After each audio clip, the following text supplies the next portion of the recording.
Pemirsa, kita akan bertanya langsung terkait tidak akan bandingnya Basuki Cahayapurnama dengan kuasa hukum Ahok, Iwayan Sudirta, dan kita sudah bergabung lewat sambungan telepon. Selamat sore Pak Wayan, betulkah Basuki Cahayapurnama mencabut permohonan bandingnya? Ya benar, dua-duanya benar. Yang satu benar bahwa tadi sudah menyerahkan memori banding sekitar 2:30 sampai di sana, lalu 3:30 selesai administrasi. Begitu selesai masih ngobrol-ngobrol dengan wartawan, Ibu Vero dan Ibu Titi datang, dia ingin bicara dengan kita, lalu ada diskusi sedikit apa yang dimaksud. Oh ternyata memang setelah didiskusikan, dirunding, dihitung-hitung dari berbagai aspek, Pak Basuki dan keluarga telah memutuskan bahwa sebaiknya dari berbagai pertimbangan yang ada, menurut Pak Basuki itu bandingnya dicabut saja. Apa pertimbangannya Pak Wayan? Saya tanya tadi, Bu Vero apa pertimbangannya, Mbak Vivi apa pertimbangannya? Siapa tahu kami ditanya oleh masyarakat, oleh wartawan.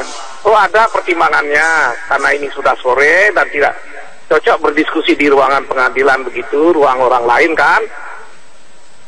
Pak, tadi diputuskan bersama oleh seluruh pengacara dan Bu Vero, Bu Vivi, sebaiknya besok jam 1 kita kasih ruang menjelaskan sepanjang-panjangnya kepada media. Besok kita di wilayah Cikini kita akan menjelaskan itu. Kenapa banding ini dicabut? Itu akan dijelaskan secara panjang lebar sehingga tidak ada pertanyaan-pertanyaan yang masih mengganjal begitu. Oke, Pak Wayan, apakah kemudian keputusan pencabutan banding ini lebih dari anggota keluarganya kemudian yang memutuskan? Dan ini kira-kira apakah baru diputuskan hari ini atau sebelumnya sudah pernah berkonsultasi dengan kuasa hukum bagaimana konsekuensi ketika banding kemudian dicabut atau harus diteruskan? Diskusi dari berbagai kemungkinan terus-menerus dilakukan. Tapi pencabutan baru tadi sekitar 3:30 kami dengar. Tim kuasa hukum kaget nggak Pak? Ya. Tim kuasa hukum sendiri kaget nggak ketika Bu Vero dan keluarga ini memutuskan untuk mencabut bandingnya? Kalau kami kan hadir berempat, nggak tahu teman-teman, tapi kan mereka pada serius mendengarkan, lebih pada soal serius mendengarkan, lebih pada bagaimana kami harus mendukung keputusan klien. Jadi kita tidak sempat berbicara kaget apa tidak kaget. Tapi kalau normal tentu kami yang baru saja menyerahkan memori banding lalu mencabut, kalaupun tidak kaget ya sedikit kaget ada. Karena baru saja kami serahkan. Tapi kan sekali lagi kita di sana kan untuk membantu bagaimana Pak Basuki menghadapi problem hukum, untuk membantu bagaimana Pak Basuki menghadapi tekanan-tekanan politik, bagaimana Pak Basuki menghadapi tekanan demo dan sebagainya.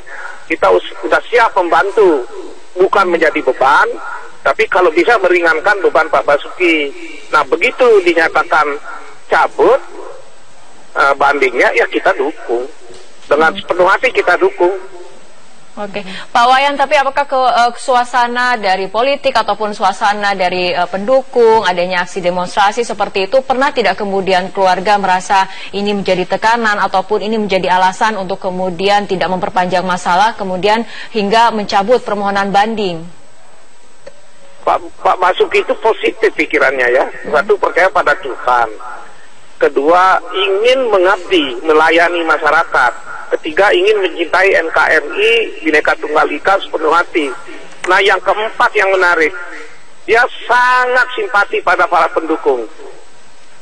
Saking simpatinya, kalau ada kemungkinan ada risiko melanggar aturan, pasti dia peringatkan. Walaupun itu misalnya kadang-kadang merasa terpaksa harus dilakukan. Kalau perlu dia melakukan himbauan, tolong jangan ada demo di Makobrimob. Betapapun dia menghargai aspirasi masyarakat, tapi dia harus katakan itu. Tapi kalau mengirim bunga misalnya berbeda. Dengan kata lain, apapun yang menjadi keluh kesah aspirasi dari masyarakat itu dia pikirkan, tidak dia buang begitu saja. Oleh karena itu besok dan juga pada hari-hari berikutnya Pak Basuki tidak akan berhenti meyakinkan bahwa pendukungnya itu tidak perlu kecewa. Ini sebuah proses yang harus dilalui dan putusan ini harus diambil. Putusan ini terbaik di antara keadaan yang sangat buruk. Sekali lagi Pak Wayan, buruk sekalipun kita harus wajib memilih pilihan yang paling baik. Pilihan yang paling baik buat Pak Basuki dan buat keluarganya, buat bangsa ini, ya ini.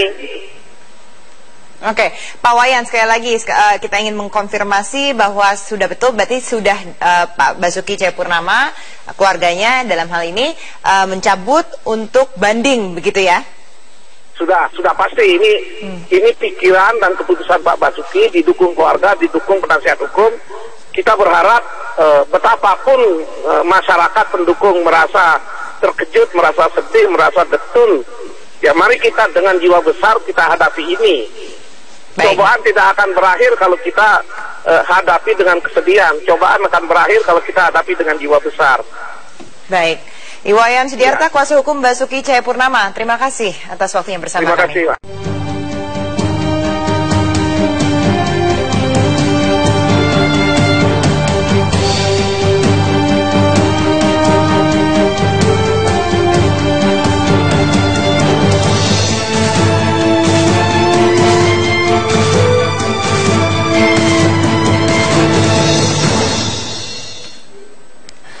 Pemerintah resmi menerbitkan aturan baru mengenai akses data nasabah perbankan bagi kepentingan perpajakan. Aturan ini sekaligus memenuhi komitmen Indonesia dalam mengimplementasikan pertukaran informasi keuangan secara otomatis dengan negara G20.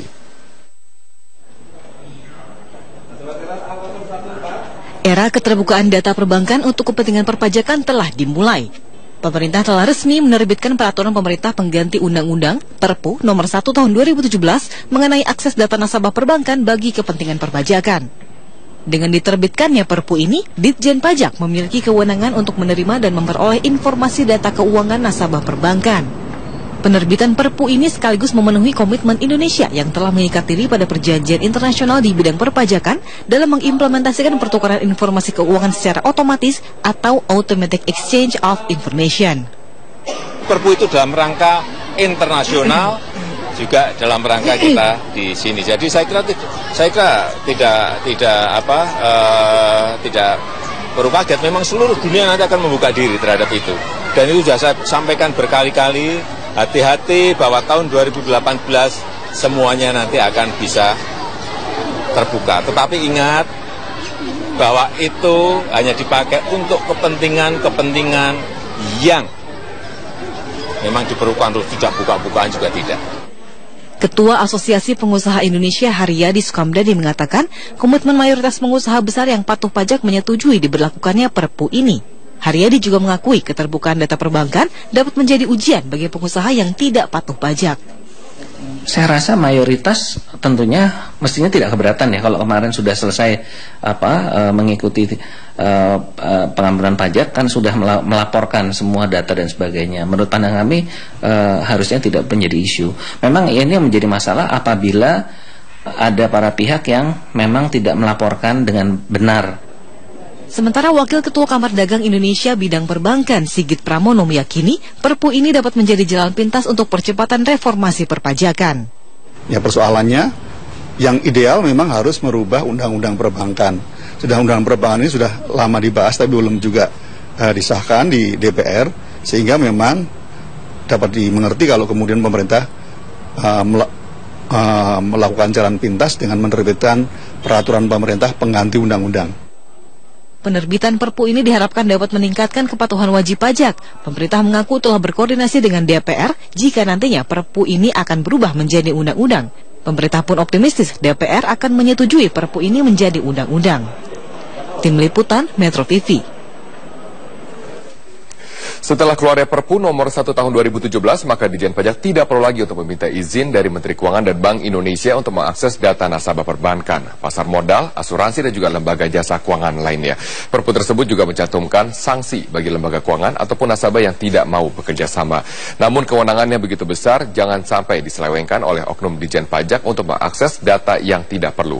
Untuk membahasnya, sudah hadir bersama dengan saya peneliti dari Institute for Development of Economic and Finance, Mas Bima Yudhistira. Selamat siang, Mas Bima. Selamat siang. Ya, Mas Bima, sebenarnya apa dampak bagi para nasabah dengan adanya Perpu ini?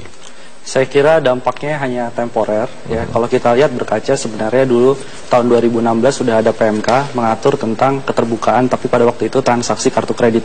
Dampaknya memang ada pertumbuhan kartu kredit yang sedikit menurun. Ya, tapi kalau sekarang rekening nasabah tentu dampaknya pasti ada pada dana pihak ketiga.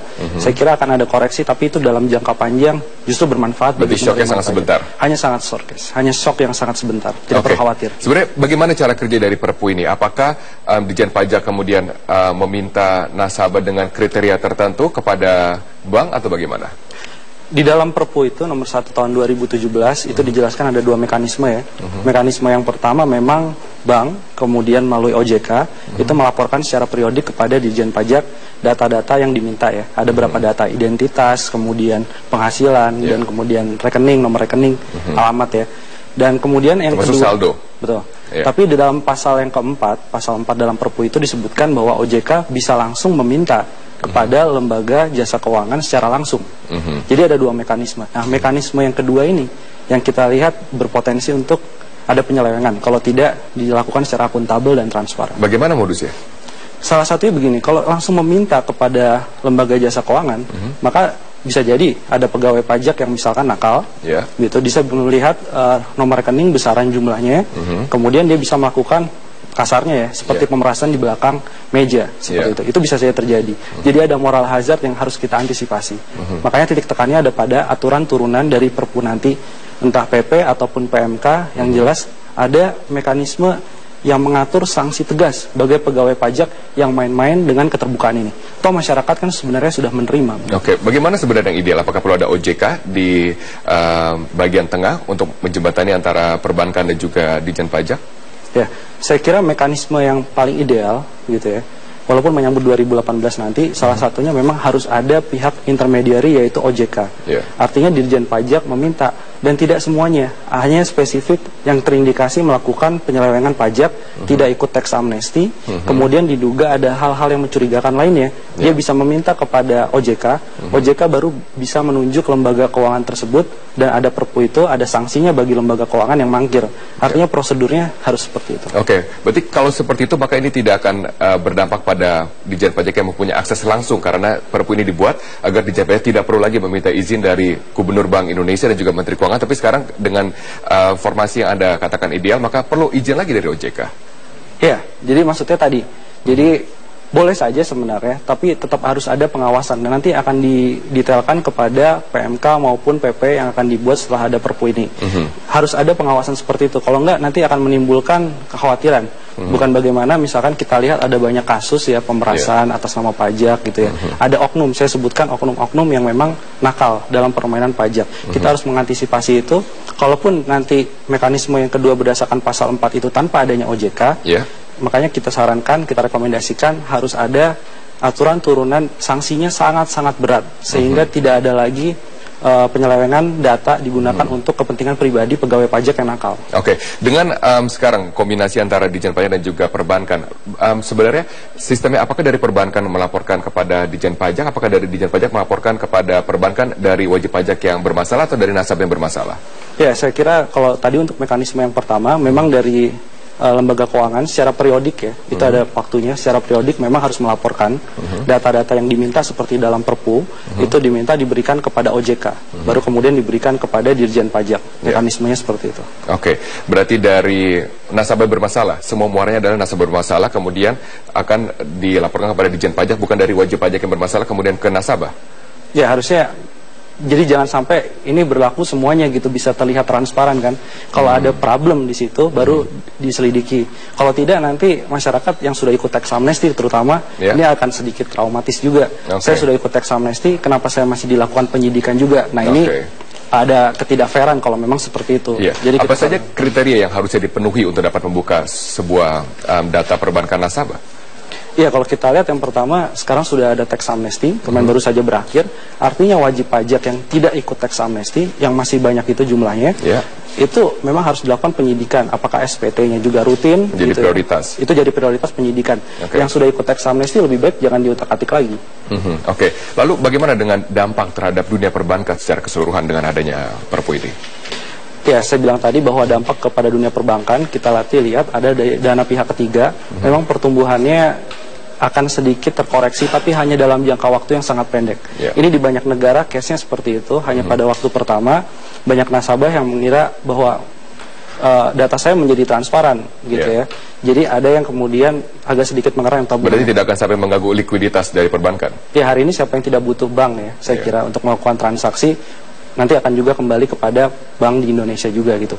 Jadi kalau ada khawatiran dananya nanti akan keluar ke Singapura dan segala macam, saya kira itu sangat kecil kemungkinan untuk terjadi dalam saat ini. Oke, Mas Bima, lalu bagaimana dengan target dari pemerintah dengan dibukanya akses dari data perbankan nasabah? Apakah Anda yakin pemerintah dapat mencapai realisasi target yang tidak pernah tercapai sejak tahun 2008?